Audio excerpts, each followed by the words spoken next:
गुरुर्ब्रह्मा गुरुर्विष्णुः गुरुर्देवो महेश्वरः गुरुः साक्षात्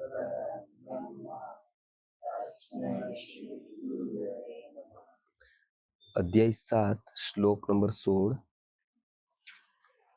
चतुर्विधा भजन्ते माम् चतुर्विधा भजन्ते माम् जनाः सुकृतिनोऽर्जुन जनाः सुकृतिनोऽर्जुन आर्तो जिज्ञासुरर्थार्थी आर्तो जिज्ञासुरर्थार्थी ज्ञानी च भरतर्षभ ज्ञानी च भरतर्षभ સુકૃતિ કોણ છે એના ઉપર 4 પ્રકારના સુકૃતિની વાત છે. એમાં પહેલું આપણે જોયું હતું આર્ત, એટલે કે જે બીજાના દુઃખે દુઃખી છે. સમષ્ટિગત દુઃખ કષ્ટ એના દુઃખનું કારણ છે, એટલે એ સેન્સિટિવ છે અથવા તો સહાનુભૂતિવાન છે. એટલે પેલું જગતને દુઃખ તરીકે જોવે છે.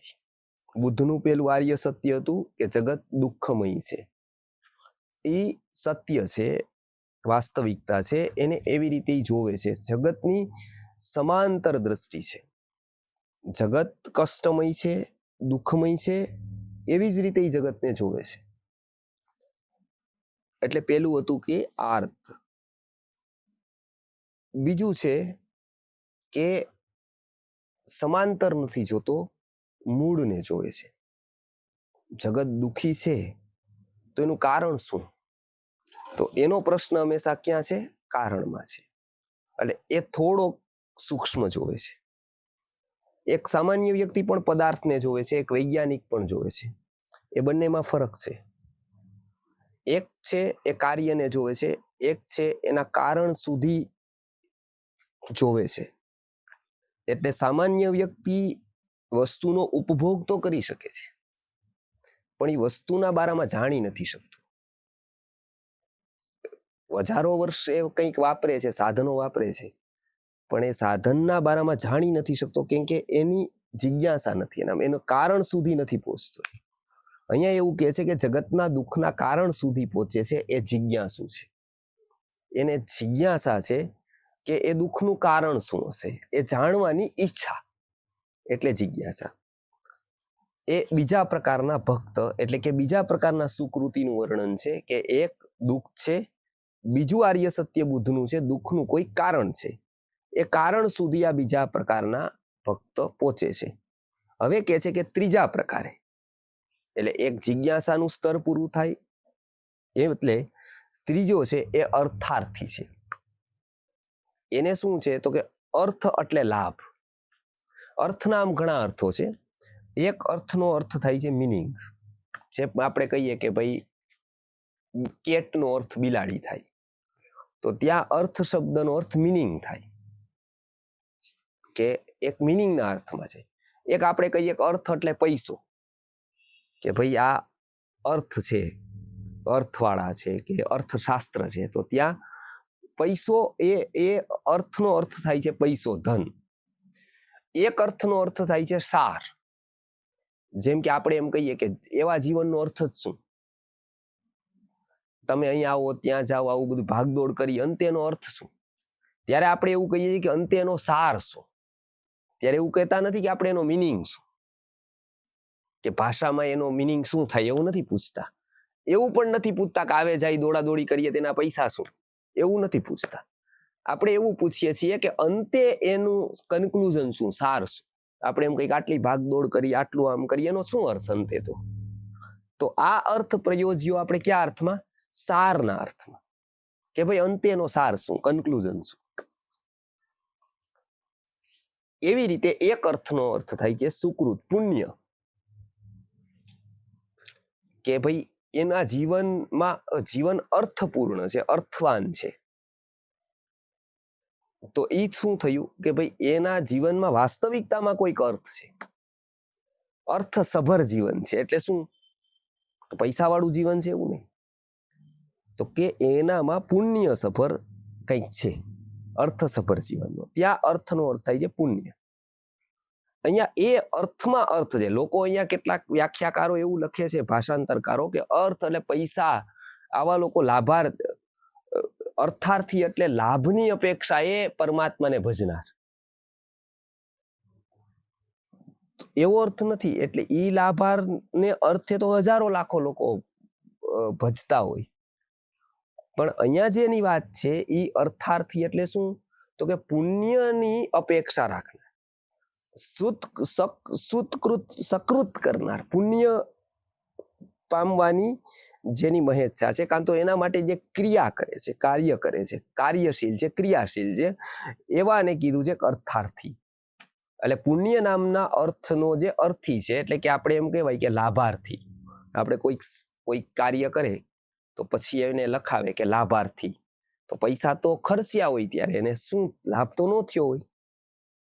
આપણે એમ કહીએ કે ભાઈ આનો લાભાર્થી કોણ? આના, આ રૂમના, આ સંસ્થાના, આના. તો આપણે એમ કહીએ કે લાભાર્થી પરિવાર આ ઓલો. તો એ તો ખર્ચ કરે છે, તો એમ તો ખર્ચ કરનાર એવું લખવું જોઈએ, કાં તો વ્યયાર્થી લખવું જોઈએ, કે અર્થનો વ્યય કર્યો. એને શું કહેવાય? લાભાર્થી. તો એક તો અર્થ એને ખર્ચ્યું, બીજું શું મળ્યું એને? તો કે એની બદલામાં જે એને લાભ પ્રાપ્ત થયો, એટલે કે પુણ્ય થયું. તો એવા પુણ્યના અર્થી જે છે એ ત્રીજી કેટેગરીના છે. અર્થ શબ્દ અહીંયા ખૂબ વ્યાપક અર્થમાં લીધો છે.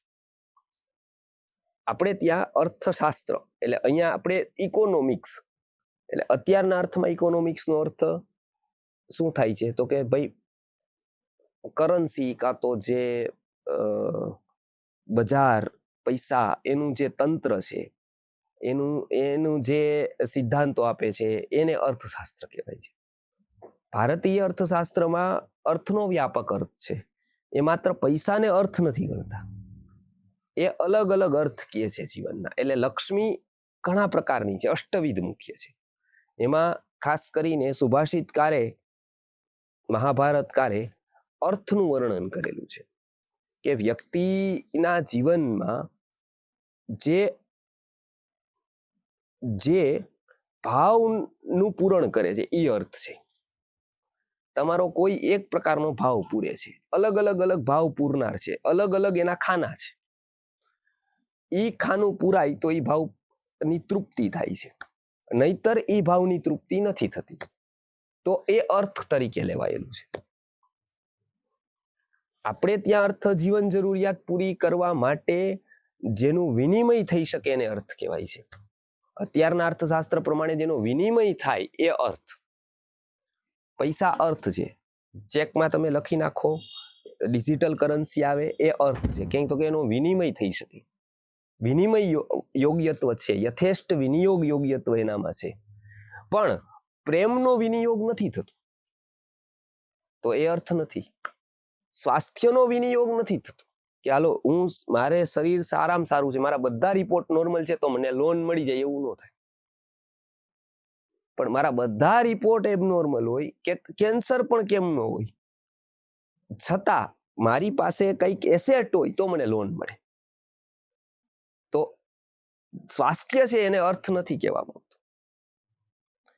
પછી ઉત્તમ ભાવ છે, તો એને કોઈ અર્થ નથી. કેમ કે ઉત્તમ ભાવ કેટલો બધો છે, એની પાસે કેટલો ઉત્તમ ભાવ છે, જગતને તારવાનો ભાવ છે. પણ એ ભાવને જોઈને બેંક લોન નથી આપતી. પણ એને આખા જગતને ખતમ કરવું હોય, પણ એની પાસે કોઈ અસેટ હોય તો લોન મળે. એને જગતને ખતમ કરવાનું છે, આનાથી હું બોમ્બ લઈશ, કાંઈ વાંધો નહીં, તો વાંધો નહીં, તમે જે લ્યો એ. પણ તમારી પાસે એસેટ છે મોર્ગેજ કરવાની, તો કે હા છે, તો એ અર્થ છે. તમારી પાસે ભાવ ઉત્તમ છે, એ અર્થ નથી. તો અર્થનો માત્ર એટલો અર્થ કરવામાં આવે છે કે જેનો વિનિમય આપણે કરી શકીએ, જેની બદલામાં કંઈક આપણે લઈ શકીએ, એ પણ કોઈક ભૌતિક વસ્તુ. કેમ કે એનાથી વધુ ને વધુ કોઈક વસ્તુ લઈ શકાય, અને એ પણ બહુ મૂલ્યવાન નથી એવી લઈ શકાય. કેમ કે જેનું જેમ મૂલ્ય વધતું જાય, એમ અર્થની પાસે એની તુલ્યતા ઓછામાં ઓછી થતી જાય. એ ચાહે વ્યક્તિ છે, ચાહે વસ્તુ છે, ચાહે કોઈ તત્વ છે, ચાહે કોઈ ગુણ છે, વ્યક્તિ પણ જેટલો ઉત્તમ થતો જાય એટલો એ અર્થથી તોલાતો બંધ થતો જાય. અર્થથી તોલાતો વ્યક્તિ એ સામાન્ય વ્યક્તિ તોલાઈ જાય, ભલે એ ગમે તેવું મોટું કામ કરતો હોય, પણ એ તોલાય અર્થથી ક્યારે સુધી? તો કે એક સામાન્ય કક્ષાનું એનું જીવન છે ત્યાં સુધી. જેવું એનું જીવન પરિવર્તિત થયું એવું એ અર્થથી તોલાતો બંધ થઈ જાય, અને એ અર્થથી તોલતો બંધ થઈ જાય જગતને. આ બંને ફરક પડે ત્યાં સુધી એનું અર્થ સુધી ચાલે, કેમ કે એ વિનિમય, કેમ કે કેટલી બધી એનામાં એવી વસ્તુ આવી જાય કે જે અર્થથી શક્ય જ નથી. અર્થથી એને માટે પણ શક્ય નથી, ને અર્થની જગત માટે પણ શક્ય નથી કે જેને અર્થથી કમાવી શકાય.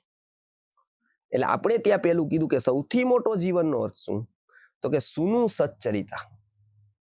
સૌથી મોટો અર્થ, મોટું ઇન્વેસ્ટમેન્ટ શેનું છે? તો કે સુનું સચ્ચરિતા. પુત્રનું, પુત્રીનું સચ્ચરિતું એ સૌથી મોટો જીવનનો અર્થ. સૌથી મોટી એસેટ કઈ? તો કે સૌથી મોટી એસેટ એ કે આગલી પેઢી સંસ્કારી હોય. હવે આવું કોઈ કહે તો આજના અર્થશાસ્ત્રમાં તો કઈ માન્ય જ ન રાખવામાં આવે કે એ એસેટ થોડી કહેવાય. સંસ્કારી ગમે તેટલા હોય એના શું થઈ જાય. પણ હવેની પેઢી આપણને ખબર પડી ગઈ કે સુનું સચ્ચરિતાની કેટલી કિંમત છે. કારણ કે હવે કોઈ 1 કરોડ રૂપિયા દઈને, 50 વીઘા જમીન દઈને, 2-5 દુકાનો કે ફેક્ટરી દઈને કોઈ સુરક્ષિત નહીં થઈ જાય.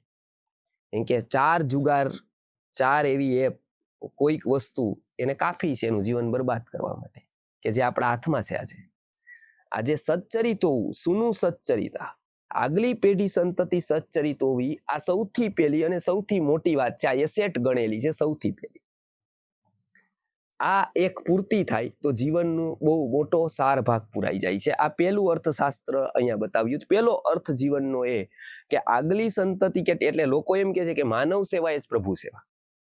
પણ એને તમે પૂછો માનવ તમે કોને ગણો?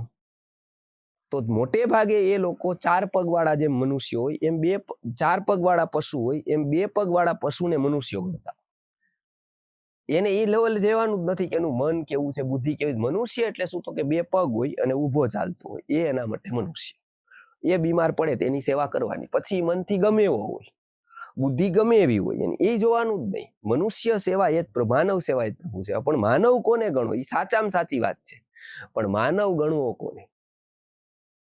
મનુષ્યત્વની કેટેગરીમાં આવે છે તો આજના 95-99% લોકો તો મનુષ્યત્વની કેટેગરીમાં જ નથી આવતા. તો માનવ સેવા એ પ્રભુ સેવા લાગુ કોને પડશે? તો બાકી તો માનવ સેવા થઈ જ નહીં, કેમ કે મનુષ્ય જ નથી. જે શાસ્ત્રો મનુષ્યની વ્યાખ્યા બતાવે છે તો એવી તો વ્યાખ્યા મેં કઈ બેસતા નથી. તો તમે કોની માનવ સેવા કરો? જે મનુષ્ય જ નથી એની સેવાથી ફળ શું મળે? એ પોતે જ મનુષ્યની કેટેગરી નથી આવતો, તો એ કેટેગરીમાં સેવા કરીને પણ તમે એની ઉપર ઉપકાર કરો છો કે તમે અજ્ઞાનથી કંઈક કરીને એને ઉપકાર માની લો છો? આ જ પ્રશ્ન છે. એટલે પેલું અહીંયા કહે છે કે બધી જ વસ્તુની શરૂઆત ક્યાંથી થાય છે? તો કે જીવનના સાર્થકતાથી થાય છે. જીવન એ એક જ્ઞાનથી થાય છે, વિઝનથી થાય છે. એટલે અહીંયા એટલે હંમેશા આપણે ત્યાં સૌથી મોટું મહત્વ બતાવ્યું મનુષ્યનું બતાવ્યું. કેમ કે વૃક્ષ ઉપર ગમે તેથી કામ થાય, પશુ ઉપર ગમે તેથી થાય, ગમે ત્યારે થઈ શકે. એવું નથી કે હવે વૃક્ષો બહુ મોટા થઈ ગયા, હવે કાંઈ એને પાણી પાવ તો એની અસર એટલી જ થાય. વૃક્ષો ઉપર ગમે તે દિવસે થઈ શકે, પશુ ઉપર ગમે તે, છેલ્લા દિવસે પણ એને બચાવો તો પુણ્ય મળે. કેમ કે પશુ શરીર કેન્દ્રિત છે. એને ગમે ત્યારે પહેલું દિવસનું બચ્ચું બચાવો કે છેલ્લા દિવસનું બચાવો, બેની કૃતિ એક જ સરખી થઈ શકે. પણ મનુષ્યોમાં એવું ન થાય. મનુષ્યોમાં નાનપણથી થઈ જાય, પછી મોટી ઉંમરે કાંઈ ન થાય. અને કરોડો પશુઓ કે વનસ્પતિઓ જે નુકસાન ન કરી શકે, 1 કરોડ પશુ કે 1 કરોડ વનસ્પતિ ભેગા કરીને એક મનુષ્યનું ન બગાડી શકે. પણ એક મનુષ્ય 1 કરોડ પશુ કે વનસ્પતિને સાફ કરી શકે. કેમ કે મનુષ્ય પાસે એ સામર્થ્ય છે. એટલે આપણે ત્યાં કેન્દ્રિત શું કર્યું? મનુષ્ય જ નહીં પણ મનુષ્યત્વ. એટલે મનુષ્યની કેટેગરીમાં એ વ્યક્તિ આવે છે તો સેવાને અર્હ છે, તો એ સેવા કરવા જેવો છે. જો ક્યાં મનુષ્યની કેટેગરીમાં આવતો હોય તો માનવ સેવા એ પ્રભુ સેવા. પણ એ માનવ હોવો જોઈએ પેલા. તો બરાબર. તો પેલું શું કીધું? સુનું સચ્ચરિતા, એટલે સંતતિનું સંસ્કારી હોવું, આ પેલી પુણ્યની વાત છે. પછી સતી પ્રિયતમા, પતિ અથવા પત્નીનું અનુકૂળ હોવું, અથવા સજ્જન હોવું, અથવા પુણ્ય કાર્યમાં વિક્ષેપ ન કરનારું હોવું, આ બીજું પુણ્ય છે. આ બીજી ઉત્તમ વાત છે. આ બીજો જીવનનો અર્થ છે. એક 10% ભરાય, આ બીજાથી બીજું 10% ભરાય, તો આ બીજો જીવનનો અર્થ છે. સતી પ્રિયતમા, આ બધી વસ્તુ ક્યારે મળતી હોય એની વાત કરે છે, કે આવું જીવનમાં એક આ પાર્ટ છે. પછી તો કે સ્વામી પ્રસાદોન્મુખ, પોતાનો માલિક, બોસ, જે આપણા ઉપરી અધિકારી હોય એ બધે રહેવાનું. હંમેશા એવું કોઈ કે મારા ઉપરી કોઈ નથી, તેવું ક્યારેય બને જ નહીં. એને કોકનું સ્વામિત્વ સ્વીકારવું જ પડશે. ચાહે એ નોકરિયાત તરીકે નહીં સ્વીકારે, તો વેપારી તરીકે ગ્રાહકનું સ્વીકારશે. ઇન્ડસ્ટ્રીયાલિસ્ટને પણ જરૂર ગ્રાહકની તો ખરી છે. એ ક્યાંક તો યસ બોસ કહેશે જ કે યસ તું સાચો, ખોટો હોય તો કેવું જ પડશે ને. ઓલો તો ઉપર છે ને કેવું પડશે, આ તો નીચે છે ને કેવું પડશે. ઓલો તો 5 લાખ આપે છે ને કેવું પડશે, આ તો 5 રૂપિયા આપે છે તોય કેવું પડશે કે યસ તું સાચો. અંતે કોકને કેવું, કોકનું સ્વામિત્વ તો આવશે જ. જગતનો જેવો નિયમ છે. એટલે કેટલાક ગુરુકુલમાં એવું કહેતા હતા આપતી વખતે કે અમારું બાળક અહીંથી નીકળે પછી કોઈની નોકરી નહીં કરે. પછી આપણા ગુરુકુલ વિશે પણ કેટલાક એવું શરૂ કર્યું કે હું એવું કહું છું કે અહીંનું બાળક નોકર નહીં થાય, માલિક થશે. એટલે મેં એમને સુધાર્યું. મેં કીધું હું એવું નથી કહેતો, આપણા નામે એવું ન કહેવું કોઈ દિવસ. નોકરી ગુરુજીએ કરેલી, મેં કરેલી, આજે ઘણાની કરું જ છું, અને ભવિષ્યમાં કરવી જ પડશે. પ્રકાર બદલી જશે, નોકરીના પ્રકાર બદલાતા રહેશે. કોક પગાર થઈને કરે, કોક પગાર દઈને કરે, કોક લઈને કરે, કોક વગર પૈસાની કરે. નોકરી જ કરે છે બધા લોકો, પૈસાની, વગર પૈસાની, મજૂરીની, નકામી, કામની, બધા પ્રકારના લોકો કંઈક ને કંઈક તો ક્યાંક ને ક્યાંક જતું કરે જ છે, અને કરવું જ પડે છે, તો જ જીવન ચાલે છે. નકર જીવન ચાલે નહીં.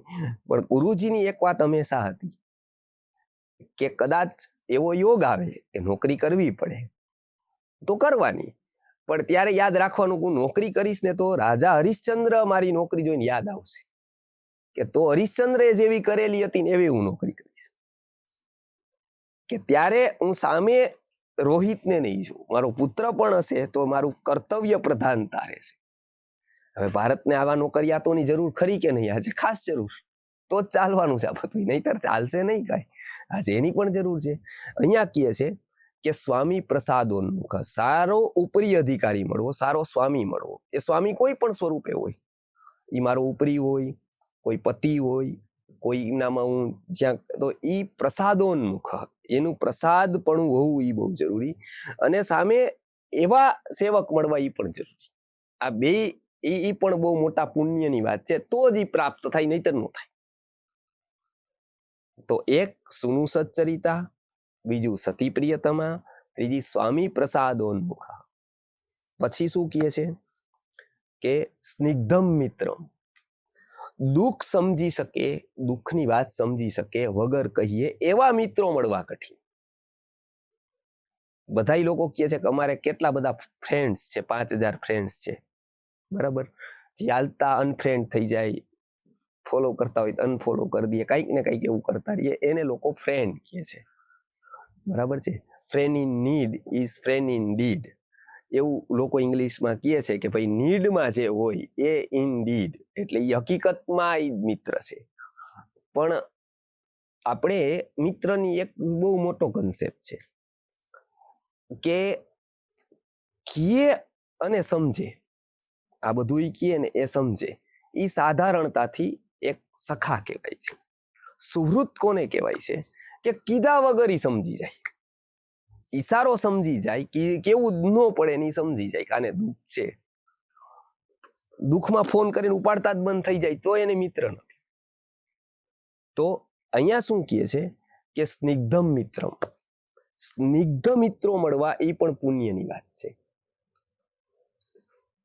એ એક મૈત્રીની વાત પણ કરેલી છે કે એમાં સમાનશીલમ વ્યસનેષુ સખ્યમ, સખ્ય કેવી રીતે થતું હોય છે? સમાનશીલમ વ્યસનેષુ સખ્યમ, કે જેના સમાન શીલ છે અને સમાન વ્યસન છે, એટલે ગમો અને અણગમો જેના જેના સરખા થતા જાય એ લગભગ મિત્રતાની કક્ષામાં આવતા જાય છે.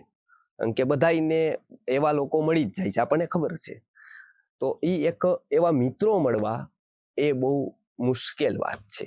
એટલે અહીંયા એ ચોથો પાઠ કીધો, સ્નિગ્ધમ મિત્રમ. પછી અવંચક પરિજનો. પરિજન એટલે આપણા સગાવાલા, એ અવંચક હોવા એટલે છેતરામણા ન હોવા. એનું સરસ અવંચક એવું કીધું. એ કોને કહેવાય કે બોરની ઉદાહરણ આપ્યું છે કે સપોઝ બોર છે, તો બોરડીમાં બોર શિયાળામાં ઉગે, સૌથી પહેલા આવે એનો પાક, ત્યારે જોજો એ છે ને આમ લાલ બહારથી દેખાય, એટલે વ્યક્તિ તોડવાનો પ્રયત્ન કરે. પછી તોડે તો પાછલો ભાગ જોવે તો લીલો દેખાય. તો એ બોર ન તો બોરડીને કામ આવ્યો, ન તો પોતાને કામ આવ્યો, ન તો કુદરતને કામ આવ્યો. છેલ્લે એ ફેંકી દે, કેમ કે આમ જોયું તો એ લાલ હતો, પાછળનું સ્વરૂપ એને ખબર નહોતું કે એ લીલું છે. તો પરિજનોનું પણ અર્થ કરતી વખતે એવું કીધું છે, લગભગ મોટા ભાગના 99% પરિજનો એવા હોય કે જે લાલ દેખાતા હોય. હવે બોરમાં ઈઝી છે કે એની તરત લીલો કલર ખબર પડે છે, કેમ કે આપણે તરત એને તોડી શકીએ છીએ, એને પાછળ જોઈ શકીએ છીએ. પરિજન એવા નથી, એને વર્ષો જાય એનો લીલો કલર જોતા, એનો પાછલો ભાગ જોતા આપણા વર્ષો વયા જાય, કદાચ જિંદગી વહી જાય, કદાચ પેઢી પણ વહી જાય, આપણને ખબર ન પડે. કેમ કે એનામાં વંચક હોય, એ કે એવું હોય નહીં, એનાથી વિરોધ હોય. એનું સામેનું કેવું અલગ હોય, પાછળનું કેવું અલગ હોય, એની વૃત્તિ અલગ હોય, એનું બતાવવાનું અલગ હોય. સારા પરિજન મળવા એ બહુ પુણ્યની વાત છે. નહીતર ઘણીવાર વ્યક્તિની બધી જ સફળતા એક ખોટો પરિજનને કારણે નિષ્ફળતામાં પરિણમતી હોય છે. હજારો સુખમાં એક પરિજનનું દુઃખ બધા જ સુખોને પાયમાલ કરવા માટે એટલું જ પર્યાપ્ત હોય છે. એટલે પરિજનોની વ્યાખ્યા કરતી વખતે શાસ્ત્રકારો કીધું અવંચકો આ પરિજનો. આ બહુ કઠિન વાત છે, આવું શક્ય ન બને. જ્યાં સુધી વ્યક્તિના પરિજનો આધ્યાત્મિક હોતા નથી ત્યાં સુધી શક્ય જ નથી કે આવું થઈ શકે. કેમ? પરિજનો સાધારણ રીતે આપણને આપણા સમકક્ષ ગણતા હોય, અને આપણે એના કરતા વધારે સુખી હોય, તો કોઈ માને કે ન માને, પરંતુ આપણું સુખ એનું ઈર્ષ્યાનું કારણ બનતું હોય. આપણને સુખી જોઈને સુખી ન થતા હોય, પણ આપણનું સુખને જોઈને ઈર્ષ્યા કરતા હોય. એ ઈર્ષ્યા અલગ રીતે બહાર આવતી હોય, એના અનેક સ્વરૂપો હોય. આ એક પ્રકાર થયો ઈર્ષ્યાનો. અને સમાજ મોટા ભાગનું આજે એવું જોવા મળે છે કે મોટા ભાગના આ ઈર્ષ્યા જોવા મળે છે. એ ન હોવું, એવા 1-2 પરિજનો મળવા કે જે આવા ન હોય, એને કહેવાય છે અવંચક પરિજનો. આ પણ એક ભાગ છે મોટો અર્થનો. તો એક જીવન ધીરે ધીરે આનાથી સાર્થક થતું હોય છે. આપણે કઈ સાર્થક જીવન એટલે શું? તો કે અર્થવાળું એટલે શું? તો કે આટલા અર્થો છે જીવનના, આટલા બોક્સિસ છે, આટલા ખાના છે. આ એક પુણ્યથી પ્રાપ્ત થવા વાળી વસ્તુ છે. કઈ છે? તો કે સુનુ સચ્ચરિતા, સતી પ્રિયતમા, સ્વામી પ્રસાદોન્મુખ, સ્નિગ્ધમ મિત્રમ, અવંચક પરિજનો, નિક્લેશલેશમ મનઃ. મનનું શુદ્ધ હોવું, ક્લેશ વગરનું હોવું. આ એના પછીનો અર્થ છે. સાધારણ રીતે ગમે તેટલા પૈસા કમાય વ્યક્તિ, પણ એ ક્લેશ વગરનો નથી હોતો. એને હંમેશા ક્લેશ હોય છે. અને આપણે ત્યાં તો અર્થનો સંબંધ મોટા ભાગે ક્લેશ સાથે છે. વ્યક્તિ યદી કોઈના ક્લેશથી એના પૈસા કમાય છે, તો એ પૈસા એને ક્લેશ કરવા વાળા બને છે. કોકને સુખી અને આનંદિત કરીને થોડું કમાય છે, તો પણ એ પૈસા, એ આવક એને સુખ અને આનંદ આપનારી થાય છે. આપણે એટલો બધો અર્થનો વિચાર કર્યો છે ગહન રીતે. માત્ર એક કરન્સી તરીકે નથી, નહીતર શું ફરક પડે? પરંતુ એવા કેટલા બધા કેસ જોયા છે. પૈસા ખૂબ છે, જીવનમાં ક્લેશ જ ક્લેશ છે. કેમ કે એ જ એને એવી મતિ ફેરવી દે છે કે એનાથી એવું કંઈક થઈ જાય કે જેનાથી એને દુઃખી થતો રહીએ. ઘણું બધું છે, પણ છતાં એના જીવનમાં ક્લેશ જ ક્લેશ છે. એટલે શાસ્ત્રકારો કહે છે કે અકૃત્વા પરસંતાપ. એ કહે છે કે ચેક કરો. શું ચેક કરો? કે સ્કેન કરો કે તમારી પાસે જે પૈસા આવ્યા એમાં 3 શરત પૂરી થવી જોઈએ. કઈ કઈ 3 શરત છે? તો એ 3 શરતમાં કીધું છે, પહેલી શરત કે અકૃત્વા પરસંતાપમ, કોઈનો સંતાપ કરીને ધન ન આવવું જોઈએ. કોઈનો સંતાપ થાય એ મારી કમાણીનું કારણ ન બનવું જોઈએ. આ પહેલી શરત છે, અકૃત્વા પરસંતાપમ. પછી અગત્વા ખલ મંદિરમ, દુર્જનની હાજિયા કરી અને પૈસા નો આવવા જોઈએ. કોઈ દુર્જનને બચાવે વકીલ, કે કોઈ દુર્જનને બચાવવું, કોઈ દુર્જનની હામાં હા પોરવવી અને એ મારી કમાણીનું સાધન બનતું હોય તો એનાથી એક દુર્જનની વ્યવસ્થા ઊભી થાય છે, સ્ટ્રોંગ થાય છે. તો એ બીજું વાત કીધી કે અગત્વા ખલ મંદિરમ, ખલ મંદિરમાં ખલની જગ્યાએ જઈને પ્રાપ્તિ ન થવી જોઈએ અર્થની. આ બીજી શરત છે. ત્રીજી, અક્લેશયિત્વા ચાત્માનમ, આત્માને દાવ પર લગાવીને અર્થ નો આવવો જોઈએ. ધર્મને દાવ પર લગાવીને અર્થ ના આવવો જોઈએ. એટલે એવું નહીં, સમય પણ ધર્મનો અર્થને નથી આપવાનો. ધર્મનો સમય સેપરેટ છે. જો એ અર્થને આપી દીધો તો પણ આત્માને ક્લેશ કર્યો. કેમ કે આત્માના ફિક્સ છે કલાકો. કેમ કે આખું જીવન અર્થ કેન્દ્રિત નથી આપણું. જો આખું કેન્દ્રિત અર્થ કેન્દ્રિત થાય તો જીવનનો કોઈ જ અર્થ ન રહે. તો વ્યક્તિ ના જેવો દયાળુ કોઈ નથી. એટલે આપણે ત્યાં પૈસાવાળાની વ્યાખ્યા એવી હતી કે ધનવાન ઈ છે કે જે ધન માટે કાંઈ નથી કરવું પડતું. સાચો ધનવાન ઈ છે કે જેને ધન માટે કાંઈ નથી કરવું પડતું. હવે આ વ્યાખ્યા જ લાગુ કરો તો કોઈ ધનવાન નથી. એમ કે જેમ ધનવાન છે એમ જ એને ધન માટે બધું કરવું પડે છે. કેમ કે ગરીબને તો થોડો કઈ ટાઈમ છે, મધ્યમ વર્ગને ટાઈમ છે, કરોડોપતિને કયો તો કે સત્સંગમાં ટાઈમ જ. તો એ કેટલો બધો દુઃખી છે કે એને પૈસા કમાવા માટે એકને 4 કલાક આપવા પડે છે, એકને 6 આપવા પડે છે, એકને 8, એકને 10, એકને 12, એકને 24. તો કોણ દુઃખી છે કે એકને 24 કલાક આપવા પડે છે, એને ટાઈમ જ નથી. એના માટે બહુ મુશ્કેલ છે. ગરીબને આવું સહેલું છે, પણ પૈસાવાળાને આવું બહુ કઠિન છે. કેટલું બધું પથારો છે, કેટલું બધું કામ છે.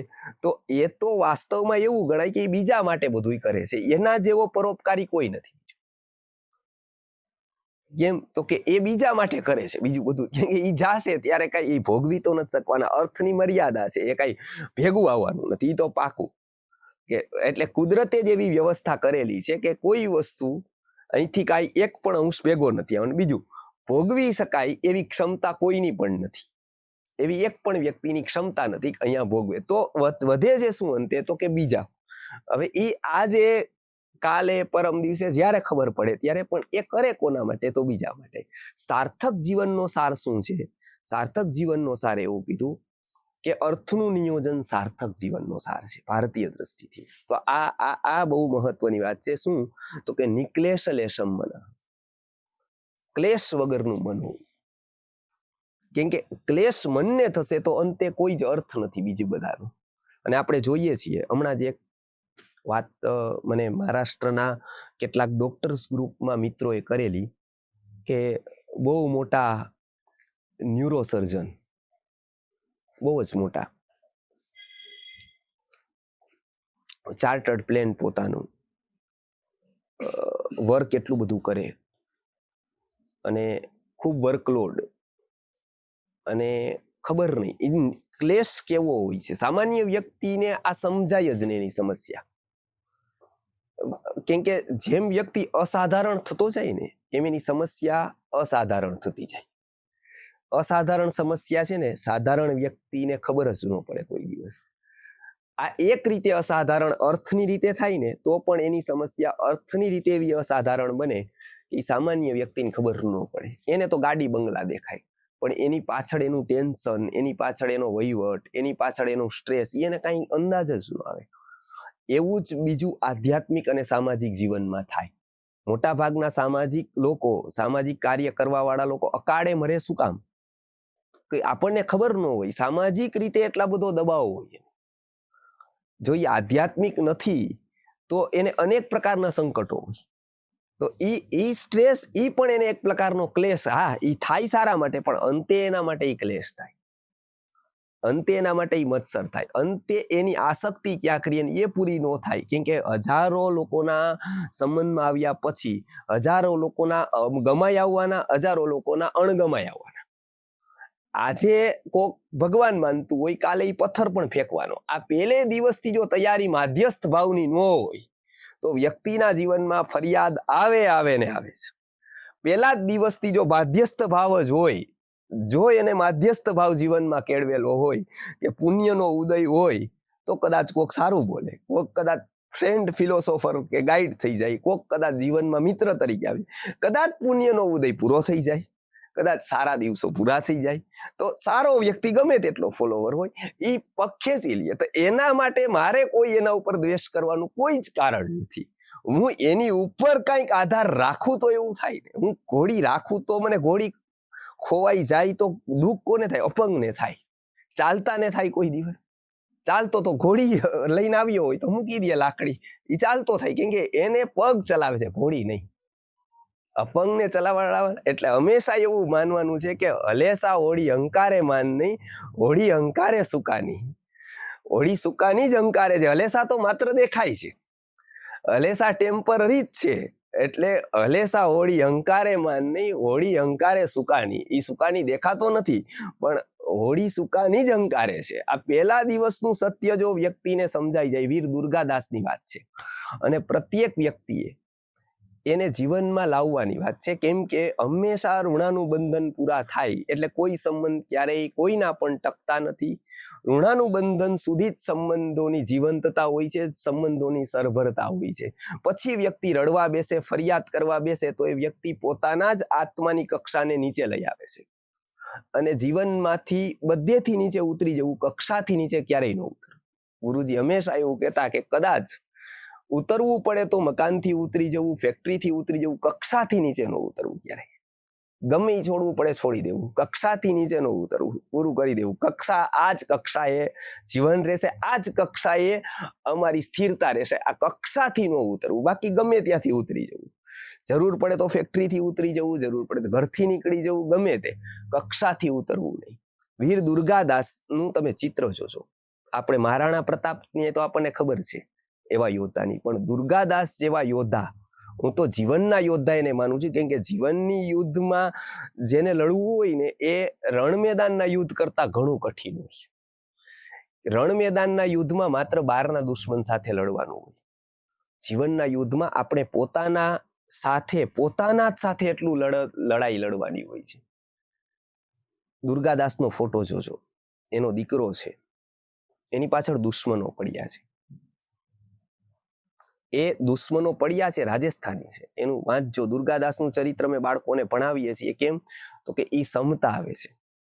ક્યારે જીવનમાં એવી ઘટના બને ને ત્યારે વ્યક્તિ નાસીપાસ ન થાય. નહીતર ગમે તેવો વ્યક્તિ બહાદુર હોય, ગમે તેટલો શક્તિશાળી હોય, આવી અવસ્થામાં નાસીપાસ થવાના ખૂબ ચાન્સીસ છે. જીવનમાં આવી ઘટનાઓ આવવાની જ છે. એવું નથી કે કોઈના જીવનમાં આવે, કોઈ અહીં અપવાદ છે જ નહીં. મહાપુરુષ ગમે તેટલો મોટો હોય, ગમે તેટલો વ્યક્તિ નાનો હોય, બધાના જીવનની એક જ સરખી ઘટમાળ પુણ્ય અને પાપના સંયોગથી રચાય છે. દુર્ગાદાસની પાછળ દુશ્મનો પડે છે. ઘોડો લઈને જેમ મહારાણા પ્રતાપ ભાગે છે, એમ દુર્ગાદાસ પણ ભાગે છે. પણ દુર્ગાદાસનું જીવન આખું અલગ છે. એને પુત્રને મારવા માટે એના દુશ્મનો પડે છે. કેમ? તો કે એનો વંશ છે એ આગળ ન ચાલવો જોઈએ ને, એ રાજા બની જાય એને કરતા એ મરી જાય તો એને મારવા માટે દુશ્મનો પડે છે.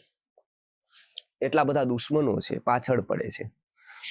એ ઘોડા ઉપર દીકરાને બેસાડી અને પોતે ઘોડોથી એકથી બીજે ત્રીજે એવી રીતે જમવા પણ એને રેઢો નથી મૂકતા. એ રેઢો નથી મૂકતા દીકરાને. જમાડવો હોય તો શું કરવું? તો કે જે નાની મોટી કુદરતી આજત છે તો એની પાસે પણ પાસે રાખે છે. એ પછી પાછો ઘોડે ચડાવી દે. ઘોડે ચડાવી અને એને બાટી, એ રાજસ્થાનની જે ખોરાક છે, એ દૂરથી પેલી સ્મશાનમાં જ્યાં ઘોડાઓ જાય ત્યાં અગ્નિ તો પેલા હતી નહીં આટલી બધી, ક્યાંક ક્યાંક જોવા મળે.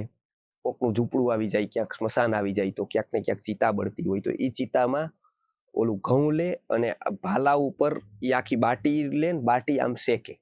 કેમ કે દુશ્મનો આવે તો તરત ભાગવું પડે, નકર તો તરત.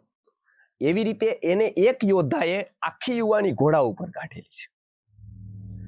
પોતાની યુવાનીના 15 વર્ષ ઘોડા ઉપર કાઢ્યા છે વ્યક્તિ. પોતાના પુત્ર માટે. આવું તો કોઈએ નહીં કાઢ્યું હોય. આવું જીવન લગભગ કોઈ, આ બધાય ત્યાગનું કહે છે, પણ આવો ત્યાગ કોઈએ કર્યો હોય પોતાના પુત્ર માટે એવું ક્યાંય જોવા મળતું જ નથી. પોતાની યુવાનીના મહત્વપૂર્ણ 15 વર્ષ એ દીકરો છોડી દે તો કોઈ પ્રશ્ન જ નહોતો એને.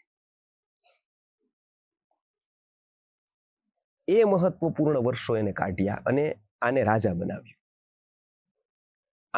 બનાવ્યો. રાજા બની ગયો. વ્યક્તિના જીવનમાં જો અધ્યાત્મ આવતા પહેલા પદ આવે, અધ્યાત્મ આવતા પહેલા પૈસા આવે અને અધ્યાત્મ આવતા પહેલા જો પ્રતિષ્ઠા આવે ને, તો મોટા ભાગની શક્યતા એવી છે કે આ ત્રણ વ્યક્તિને ફાયદા કરતા, લાભ કરતા હાનિ વધારે કરે. અધ્યાત્મ પેલા ન આવે ને પેલા પૈસા આવી જાય. આપણે એવું થાય કે ભોજન ભૂખ પેલા, કાં તો પચાવવાની ક્ષમતા પેલા ખોરાક આવી ગયો. પચાવવાની તો બિલકુલ ક્ષમતા નહોતી. એક જ દિવસનું બાળક હતું અને રોટલી આવી ગઈ. હવે બાળક શું કરે? રોટલી ખાશે તોય તકલીફ છે, ખાધા વગર રહી નહીં શકે, કારણ કે પચાવવાની ક્ષમતા તો છે નહીં. તો આ એવું થયું કે એક દિવસના બાળકના હાથમાં રોટલી આવી, અંદરની પાત્રતા નથી થઈ અને આ બધું મળવા માંડ્યું, પ્રતિષ્ઠા. તો એને લાભ કરતા નુકસાનની શક્યતા વધારે, ઉપયોગ કરતા ગેરઉપયોગની શક્યતા સૌથી વધારે થાય. કેમ કે ઉપયોગ કરવા જેવું એનું માનસ હજી તૈયાર નથી થયું. ઉપયોગ તો એ કરી શકે કે જે એનાથી ઉપર ઉઠી ગયો, નહીતર એ ઉપયોગ ક્યારેય ન કરી શકે. અંતે કેટલાક લોકોએ એને કાન ભંભેર્યા અને હંમેશા ઋષિમુનિ વનના એકાંતમાં રહેતા હોય કે જંગલની સાધના કરતા હોય, 3 પક્ષ હંમેશા રહેવાના. વને અપી નિવાસીનઃ, વને પણ નિવાસ કરતા હોય એના 3. એક એના પક્ષમાં રહેવા વાળા હોવાના, એક એના વિપક્ષમાં રહેવા વાળા હોવાના અને એક તટસ્થ હોવાના. એની યાર કઈ લેવા દેવાના. આ 3 પક્ષ હંમેશાના માટે રહેવાના, બધાના. એમાં કોઈ જ અપવાદ નથી. એ ચાહે કૃષ્ણ હોય, રામ હોય, આ બધાને 3 પક્ષ રહેવાના. એક એના પક્ષવાળા રહેવાના, એક એના વિરોધના રહેવાના. કેમ? તો કે મોટાઈ હોય, પૈસા હોય, બુદ્ધિ હોય, આ બધી જ વસ્તુઓ ઈર્ષ્યા વગરની ક્યારેય હોતી જ નથી. એનો એક પક્ષ ઈર્ષ્યા કરવાનો. એ ઈર્ષ્યાના ફલ સ્વરૂપ એના વિરોધીઓને કાન ભંભેરણી કરવાનો, સાચી ખોટી વાત કરવાનો, આવું એને વાત કરી. આશ્ચર્ય એ વાતનું થયું કે એ રાજા બન્યા પછી દુર્ગાદાસને એને દેશ નિકાલ કર્યો, જેને આના માટે 15 વર્ષ આપ્યા હતા. એના માટે એના સગા દીકરાએ એને દેશ નિકાલની સજા ફરમાવી. સામાન્ય વ્યક્તિ માટે આ દુઃખ કેટલું કઠિન હોય, કેટલો ઈ રડે. દુર્ગાદાસને એટલે નથી માનતા. ગુરુકુલમાં એનો ફોટો રાખ્યો છે. કોઈ નેતાનો નથી, કોઈ અભિનેતાનો નથી, કોઈ પોલિટિશિયનનો નથી. રાષ્ટ્રપતિ એવોર્ડ આપ્યો છે 2 વાર, એનોય નથી રાખ્યો, પણ આમનો રાખ્યો છે. કેમ કે જીવનમાં જ્યારે સમતાની ઉપર જોવાનું હોય ને, ત્યારે એના ઉપર જોવાય.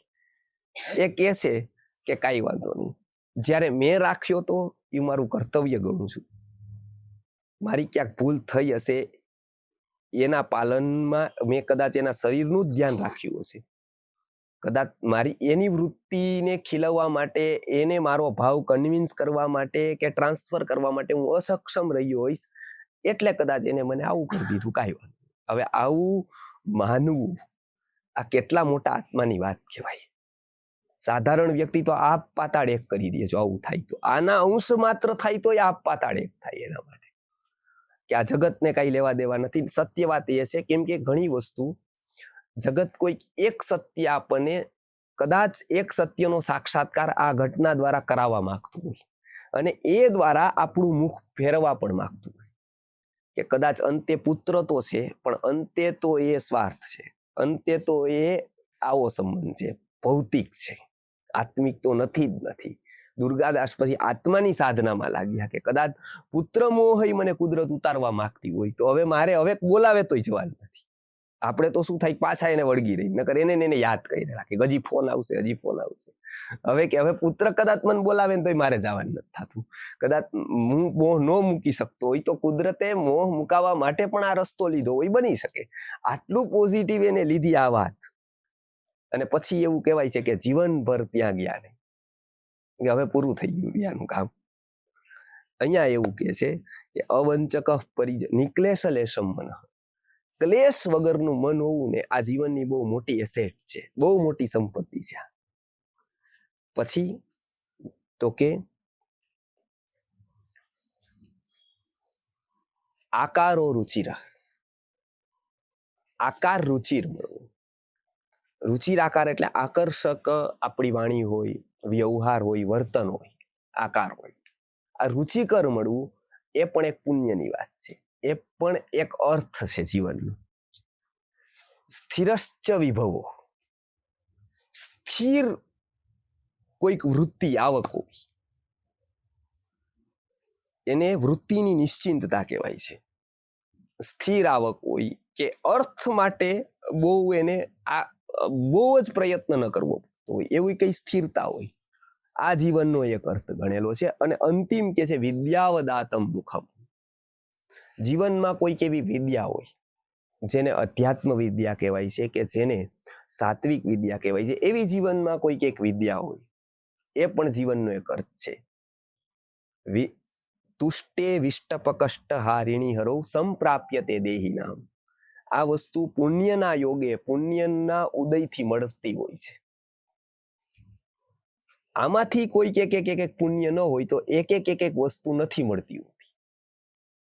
એટલે કોકને 90% હોય, કોકને 80% હોય, કોકને 70% હોય, કોકને 60% હોય, કોકને 50% હોય, કોકને 40% હોય, કોકનું એક ભરેલું હોય, એક ખાનું ખાલી હોય, કોકના 2 ખાના ખાલી હોય, 3. આવું અલગ રીતે રહેવાનું.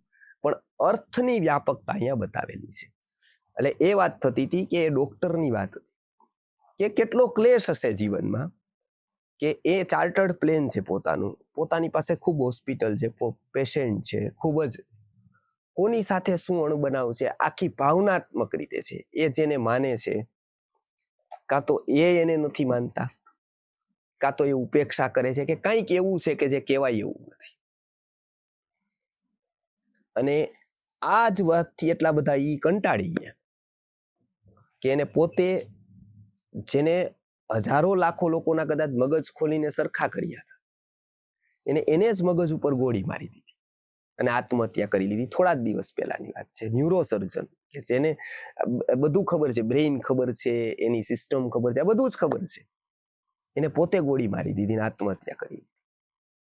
કેમ તો કે અહીંયા આ મહત્વનું છે કે અધ્યાત્મ આવતા પહેલા આવવાવાળો પૈસો, આવવાવાળી પ્રતિષ્ઠા કે આવવાવાળા પદો આ વ્યક્તિને લાભ કરતા નુકસાન જ વધારે કરે છે. એટલે ગીતામાં આ લાભની વાત કરેલી છે કે જે આ પુણ્યના ઉદયથી આવા લાભ, આવા સત્કાર્યો કરવા માટે વ્યક્તિ પ્રેરાય છે. એટલે આવા સત્કાર્યો કરવા વાળાને અર્થાર્થી કહેવાય છે. પુણ્ય માટે, કંઈક સારા માટે કરતા રહેલા લોકો એ કૃતિવાળા છે. પહેલો વ્યક્તિ છે એ દુઃખી છે, બીજો વ્યક્તિ છે દુઃખનું કારણ જાણવા માંગે છે, ત્રીજો વ્યક્તિ છે એ દુઃખનું નિવારણ કરવા મથે છે, એ અર્થાર્થી છે. ઓલો કારણ જાણવા માંગે છે, આ નિવારણ કરવા મથે છે. એટલે બુદ્ધનું ત્રીજું જે આર્ય સત્ય છે એ છે દુઃખનું નિવારણ છે. એટલે આ ત્રીજા પ્રકારનો છે એ અર્થાર્થી છે. એટલે કે એ નિરંતર સત્કાર્યમાં રત છે, એ અર્થાર્થી કહેવાય છે. અને ચોથા પ્રકારનો જે ભક્ત છે એ સૌથી ઉત્તમ કહેવાયું છે, એ જ્ઞાની છે. આ 3 સ્તર એ પૂરા કરે છે. એ પછી એક અવસ્થા આવે છે, એ જ્ઞાનીની અવસ્થા છે. આ ચોથા પ્રકારના ભક્તની વાત આપણે આવતા વખતે કરશું. કોઈ પ્રશ્ન હોય